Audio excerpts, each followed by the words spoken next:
Listen carefully. Not everyone was meant to hear this. If you are still clinging to comfort, still whispering maybe tomorrow, then leave. This message will not heal you. It will cut you open, and you will thank me for the wound. There is a war inside you right now. Every weak thought you ever tolerated has been building a prison. Bar by bar, excuse by excuse, year by wasted year. You built the cage. You furnished it. You called it safety. Machiavelli understood this 5 centuries ago. He did not guess at the nature of power. He bled for it on the rack, watched allies betray him, and wrote his warning in exile with broken hands. That warning was this: weakness is not passive, it is aggressive. It feeds while you sleep. It makes decisions for you. It negotiates your surrender before the battle begins. The weak man calls his softness kindness.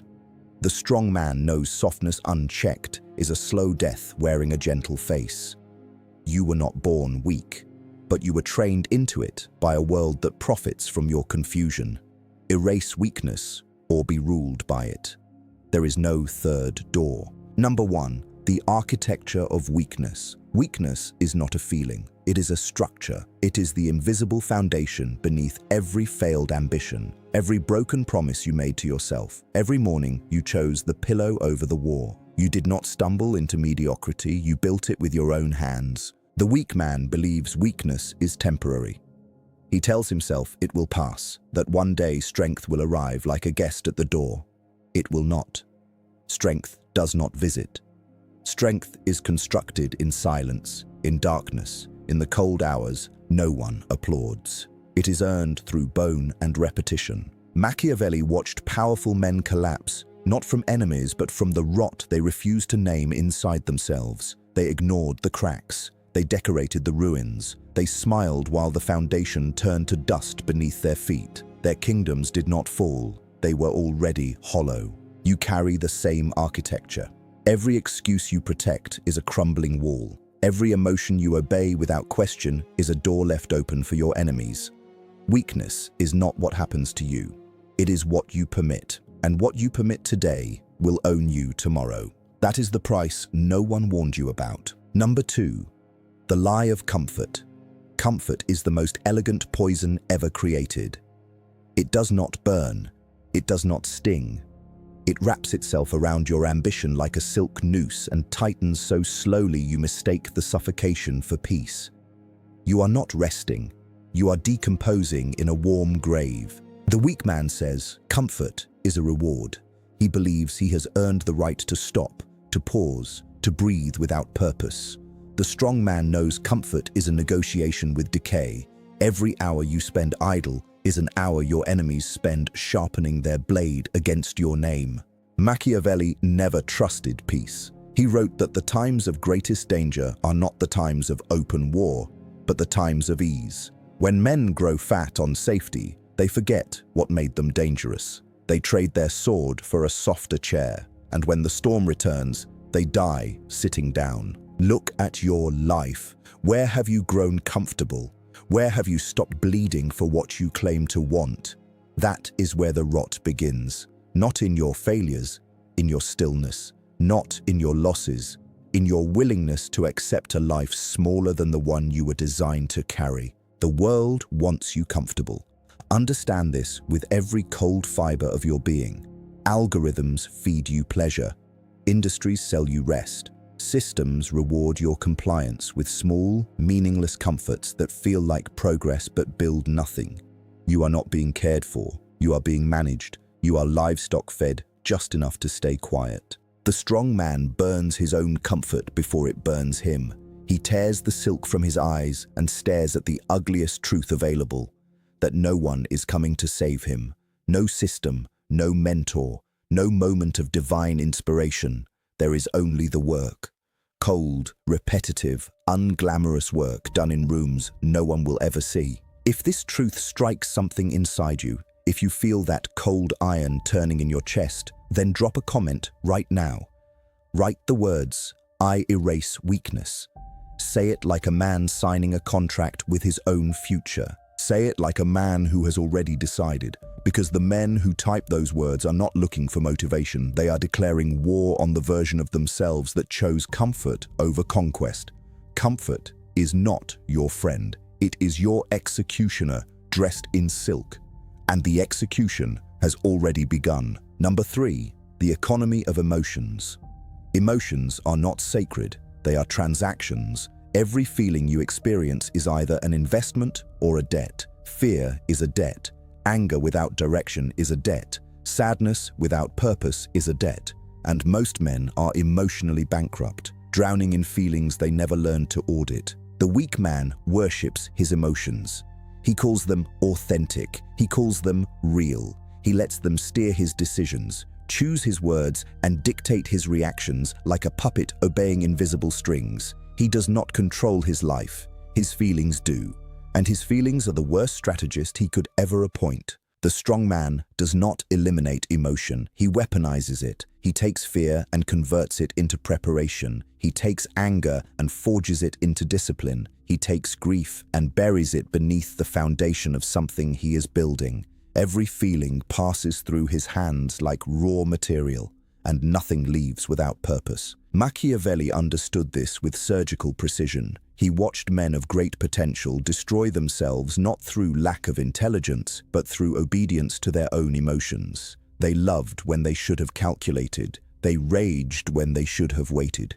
They trusted when they should have watched in silence. Their hearts made promises their strategy could not keep. You have done this.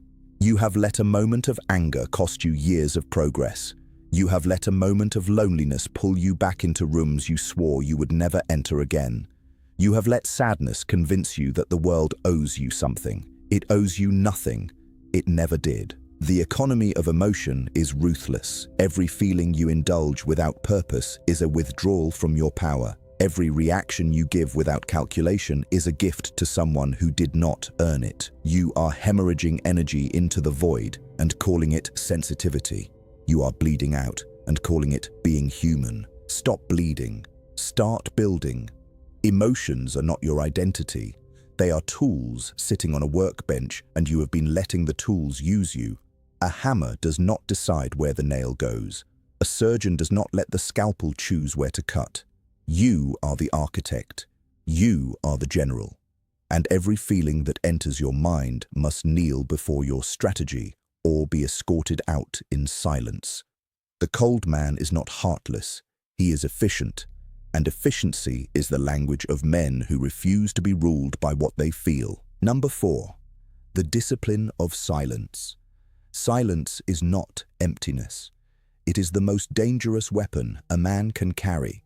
It costs nothing to deploy, requires no permission, and cuts deeper than any word ever spoken. The man who masters silence masters the room. The man who fears it has already surrendered his position. The weak man speaks to be noticed. He fills every silence with noise because the quiet terrifies him. It forces him to sit with himself, with the emptiness he has been decorating with distractions. So he talks, he explains, he justifies. He reveals every card in his hand to people who never deserve to see a single one. The strong man speaks only when his words improve upon the silence. He understands that every unnecessary sentence is a leak in his armor. Every confession given too freely is a weapon handed to a future enemy. He does not explain himself. He does not defend his choices. He moves in silence and lets the results announce his arrival like thunder after invisible lightning. Machiavelli lived this principle. After his exile from Florence, after the torture, after the betrayal by men he had served with blood and intellect, he did not scream, he did not beg. He retreated into silence and wrote, "The Prince." He let his enemies believe he was broken. He let them celebrate. And from that silence, he engineered a work that would outlive every single one of them by 500 years. Your silence is not passive, it is architectural. Every word you withhold is a brick in a wall your enemies cannot see. Every reaction you refuse to give is a door you have locked from the inside. People will try to provoke you. They will insult you. They will question your manhood, your ambition, your worth. They do this because your silence disturbs them. Your calm is a mirror, and they despise the reflection. Do not give them the satisfaction. Do not open your mouth to prove what your actions have already declared. The man who argues with fools has already descended to their floor. The man who defends himself to those who do not matter has already admitted that their opinion holds weight. It does not. It never did. Silence is not retreat. It is the highest form of strategy. It is the steel door between who you are and what the world is allowed to see. Guard it, reinforce it, let them wonder what lies behind it, and never give them the answer. Number 5. The death of trust. Trust is not a virtue. It is a gamble disguised as loyalty. Every time you place your faith in another man's hands, you are signing a contract with no guarantees and no refund. The weak man trusts freely. The strong man trusts with a knife behind his back. The weak man believes trust is the foundation of connection. He hands over his secrets like gifts wrapped in desperation, hoping that vulnerability will purchase him loyalty. It will not. Vulnerability without strategy is an open wound at a table full of surgeons, and not all of them are there to heal you. The strong man does not refuse trust. He rations it like a general rations ammunition in a war with no end. He gives just enough to build alliances, but never enough to arm a betrayal. He watches before he speaks. He tests before he relies. He understands that the man smiling at your table today could be the one burning your house by morning. Machiavelli did not write about betrayal as theory. He lived it.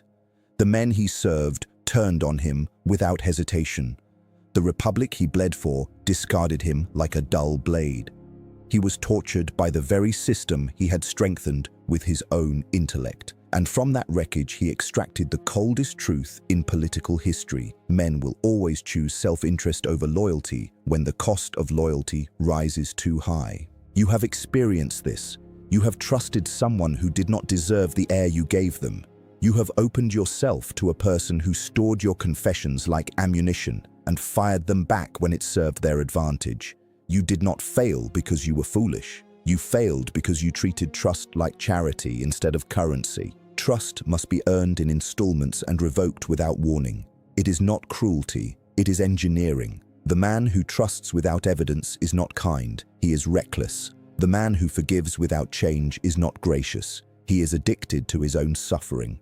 Stop rewarding people for patterns that cost you your peace.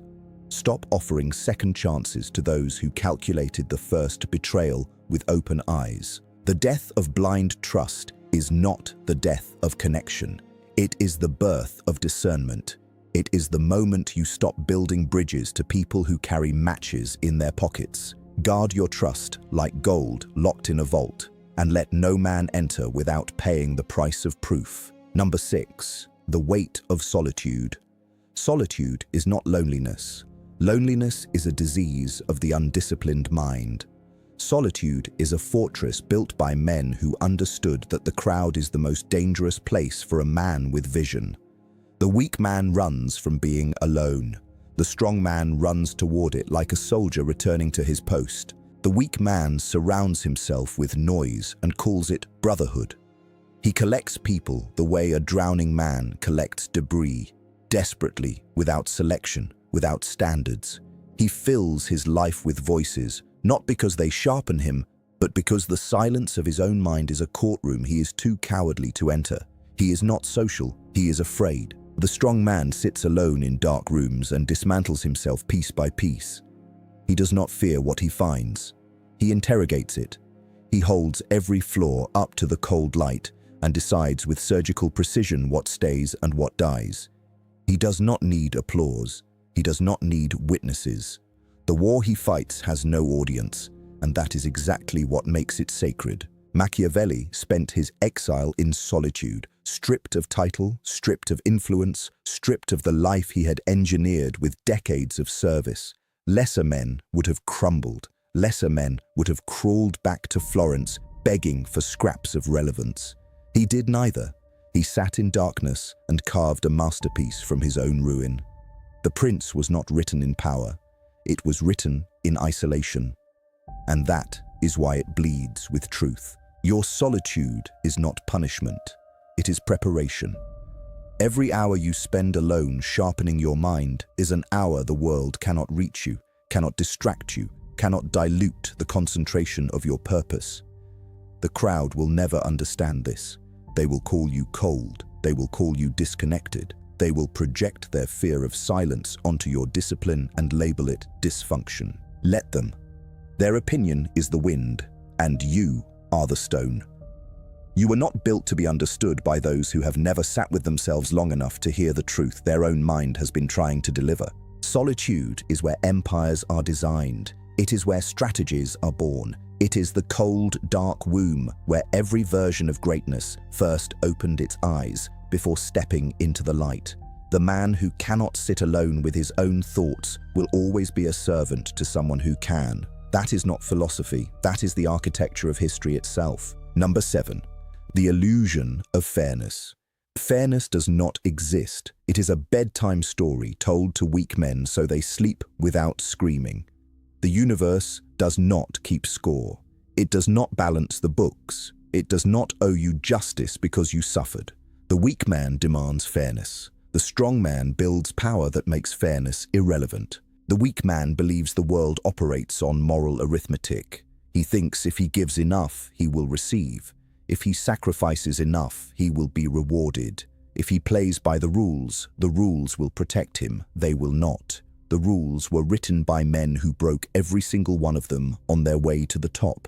You are not playing a fair game. You are playing a rigged one, and complaining about the rigging is the most useless act a man can perform. The strong man does not seek fairness. He seeks advantage. He studies the board while others cry about the pieces. He learns the rules not to follow them but to understand exactly where they bend, where they break, and where they can be rewritten entirely. He does not protest the game. He masters it, and then he builds a new one with himself at the center. Machiavelli saw this with the eyes of a man who had been crushed by the very system he served faithfully. He gave Florence his mind, his health, his loyalty, and received exile, torture, and silence in return. Did he cry for justice? Did he write letters begging for fairness? No. He wrote a manual on power so precise that kings and tyrants studied it for centuries. He did not demand the world be fair. He made himself so dangerous that fairness became a question only weaker men needed to ask. You are still waiting for fairness. Admit it. Somewhere inside you there is a ledger, a silent record of everything you gave that was never returned, every sacrifice that went unnoticed, every time you did the right thing and received nothing. That ledger is your prison. Burn it. No one is reading it. No one is coming to settle the debt. The universe does not operate on reciprocity. It operates on power, positioning, and the cold willingness to act when others hesitate. Stop asking for what you deserve. Start building what you demand. The man who waits for fairness dies in line. The man who creates his own justice dies on a throne he constructed with hands that never once opened to beg. Fairness is the opium of the defeated, and you were not built to kneel. Number 8. The ritual of reinvention. The man you were yesterday is not your ally. He is your anchor. He is the rusting chain wrapped around your ankle, dragging you back to decisions you should have buried long ago. You do not owe loyalty to your past self. You owe him a funeral, cold, unmarked, and without ceremony. The weak man clings to identity like a drowning man clings to wreckage. He says, "This is who I am." He says, "I have always been this way." He mistakes repetition for truth and familiarity for destiny. He does not realize that the phrase "this is who I am" is not a declaration of strength. It is a confession of surrender, a white flag sewn into the fabric of his own tongue. The strong man sheds identity the way a serpent sheds dead skin. He does not mourn what he was. He does not celebrate what he is. He only calculates what he must become, and then he executes the transformation with the cold precision of a man dismantling a building to rebuild it stronger from the same stone. Reinvention is not inspiration, it is demolition followed by architecture. Machiavelli reinvented himself from statesman to prisoner to philosopher without ever losing the core of what made him lethal: his mind. When Florence stripped him of power, he did not collapse into nostalgia. He did not sit in exile weeping for the man he used to be. He killed that version of himself and built something colder, sharper, and more permanent. The politician died in chains. The legend was born in silence. You are afraid of reinvention because it requires you to admit that the current version of you is insufficient. That admission is not weakness. It is the most powerful act of honesty a man can perform. Every empire that ever stood was built on the ruins of something that came before. You are no different. Your next chapter is buried beneath the rubble of the man you are too comfortable being. If this truth is gripping your chest right now, if you feel the old version of you resisting these words like a cornered animal, then drop a comment below. Write the words, "I erase weakness." Let it be your signature on the death certificate of the man you no longer wish to carry. Let it be the first stone laid in the foundation of someone the world has not yet met but will never forget. Reinvention is not optional. It is the price of evolution. And the man who refuses to pay it will be buried in a grave marked with the words, "He stayed the same." Number 9. The doctrine of ruthless action. Action is the only currency the universe respects. Not intention, not potential, not the silent promises you whisper to yourself at 3 in the morning when guilt sits on your chest like a stone. The weak man plans endlessly. The strong man executes violently and corrects course while the weak man is still sharpening his pencil. The weak man disguises cowardice as preparation. He calls it research. He calls it waiting for the right moment. He builds elaborate architectures of delay and labels them strategy. But there is no strategy in stillness when the battlefield is moving.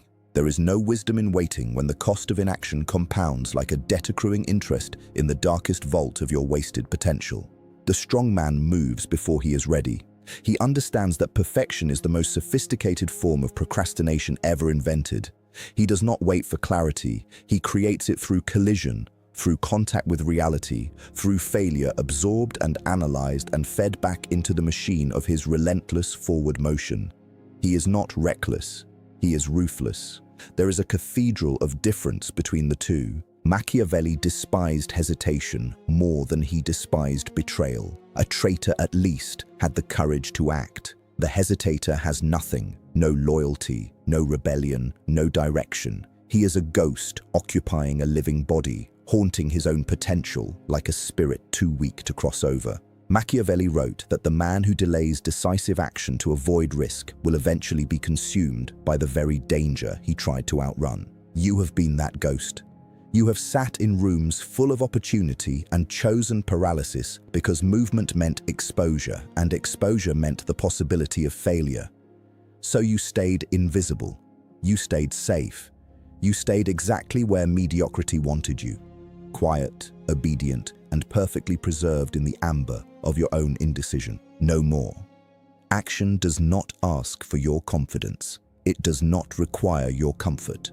It requires only your willingness to step into the unknown with clenched fists and an iron spine. The first step will be ugly. The second will be uncertain. But the 100th step will be taken by a man the first step would not recognize. A man forged not by thinking, but by doing. Not by planning, but by bleeding into the arena while spectators counted his wounds. Stop worshipping the blueprint. Burn it. Build with your hands in the dark. The man who acts imperfectly will always outrun the man who plans perfectly, because the man who plans perfectly never leaves the starting line. Action is not a chapter in your story. It is the entire book. Number 10. The final decree. You have listened long enough. Every word delivered here was not motivation. It was a mirror held at an angle most men spend their entire lives avoiding. You did not come here for comfort. You came here because something inside you is dying, and you are finally cold enough to watch it burn without flinching. The weak man will close this video and return to the same patterns that brought him here. He will nod at the wisdom and do nothing with it. He will feel inspired for 12 hours and then collapse back into the warm grave of his routine.